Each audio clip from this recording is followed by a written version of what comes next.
Okay, meron tayong Li-Ning Wade All City 11 Ice Blood.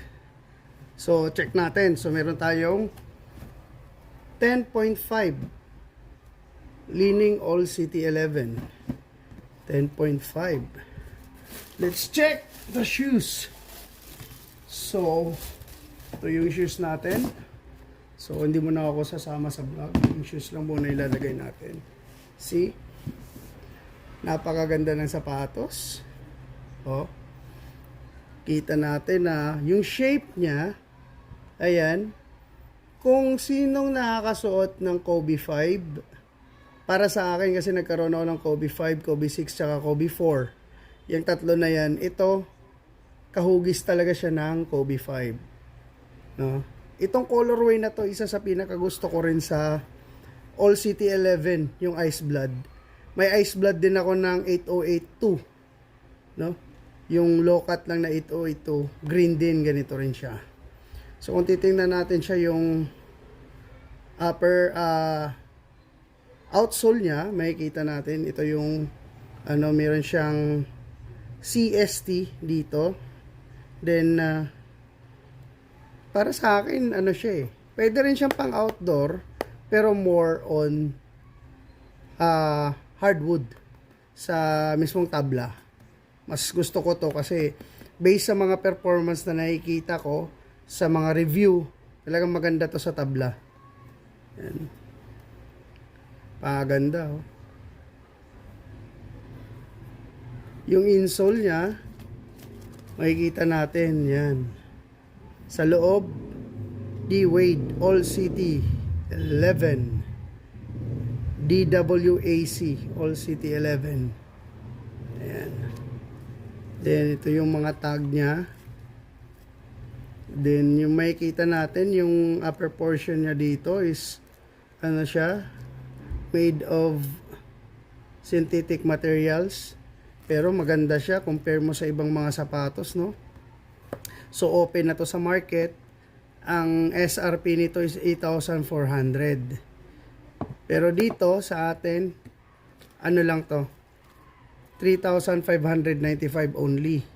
So, tong shoes na to, meron tayong available sizes na 9.5, 10, tsaka 10.5. Makikita natin, napakaganda talaga. Kahit ito, kung titingnan mo siya,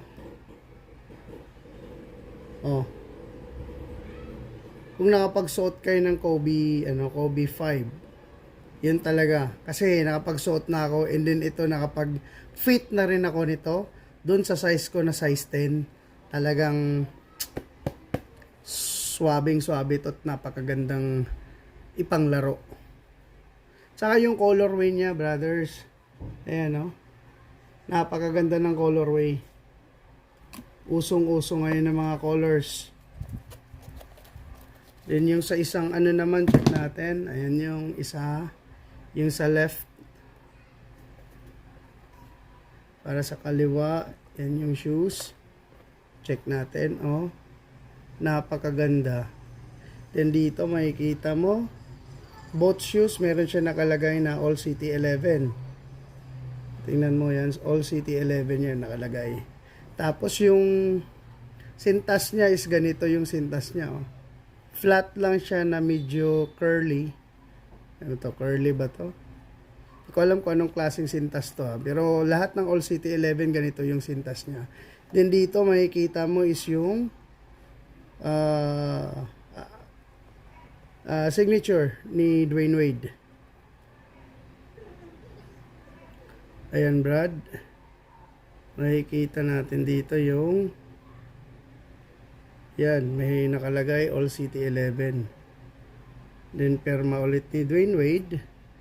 Then sa likod merong nakasulat na wayofwade.com.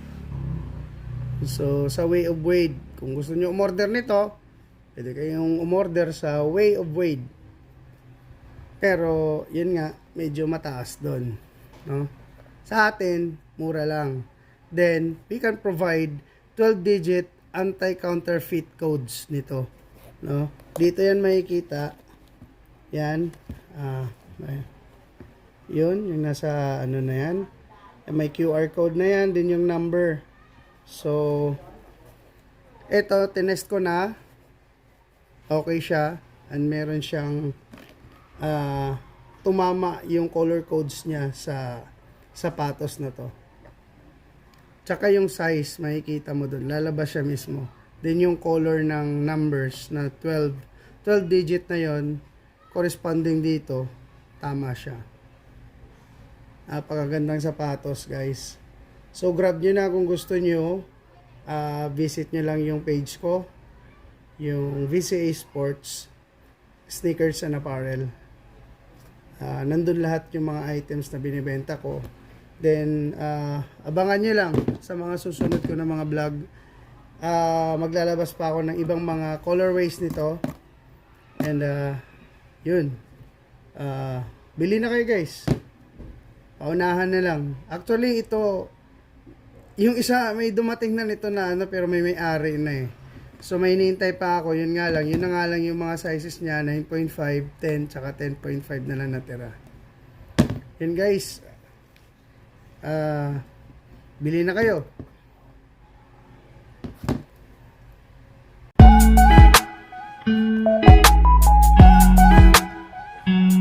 Leaning Weight All City 11 Ice Blend.